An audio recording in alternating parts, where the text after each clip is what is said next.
The other kind of boring maybe story about factorization is the difference of two squares. And again, the drill, guess what, is exactly the same as in the sum. It's just that here now we have a minus instead of a plus. So I'm going to say, well, the cube root of a cubed there is a, keep the negative, cube root of b cubed is b, square the a, that's a squared, take the opposite sign, that's a plus, take the product, ab, square the negative b, that's a plus b squared. I'm done. Once again, go and confirm your faith. Finally, I'm going to give you an example.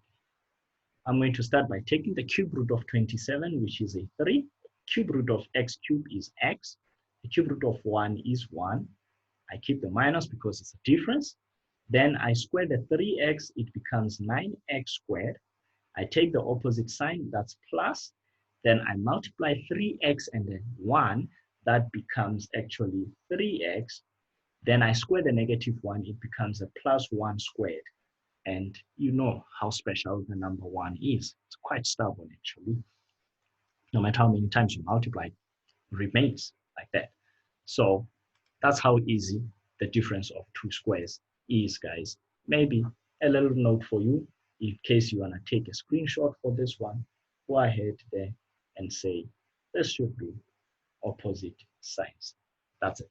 Then this one here is actually a product. Let me see if I can do this. Yeah, product. I'm not sure if I'm doing this properly. Yeah, maybe you can take a different pen and say this and this will give you this thing here, product. Same thing in the case of the sum of two cubes. As usual, put yourself to the test and see if you can factorize the following using the strategy that I just shared with you. Finally, guys, I'm going to discuss with you factorization by grouping. Very simple, straightforward. I know you guys actually enjoy this.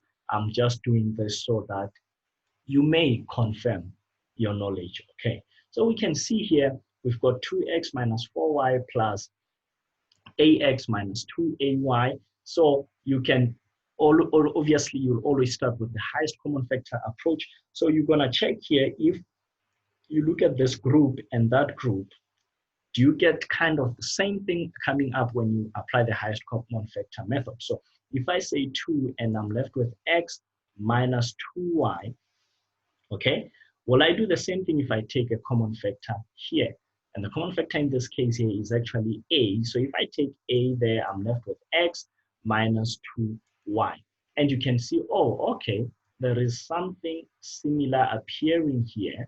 So I can actually take that again as a highest common factor. So your highest common factor is x minus 2. So what is left here is a 2 plus what is left here is an a. You are done factorizing. And of course, the drill is going to be the same thing for this problem down here. We're going to look first at the first group. If I take out x, what do I have? I have x minus 1, okay? But you actually realize, oops, there are 5 terms here. Oh, my bad. It's not going to work right away. So what we've got to do is to actually do this. Consider the fact that there is a trinomial there and there is a binomial.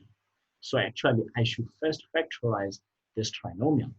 Now, you could go ahead and try the portion law method. And of course, this will give you, you'll see that this trinomial in red actually factors into x minus 3, x plus 2.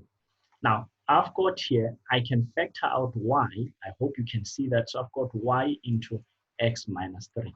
So it's interesting here that you had actually a trinomial, which is quadratic, and a binomial in which you had to apply the HCF. So you can see now x minus 3 is my common block in between these two things here. And then so I'm going to say, well, x minus 3, if I take out x minus 3 here, I am left with x plus 2. And if I take out x minus 3 here, I'm left with a y. Guess what? There you are. You are done factorizing. These are not like terms. Don't add x and y and make it xy. Please, you are killing some puppies there. I'll leave it here. We'll look at more complex examples in the next video. Cheers.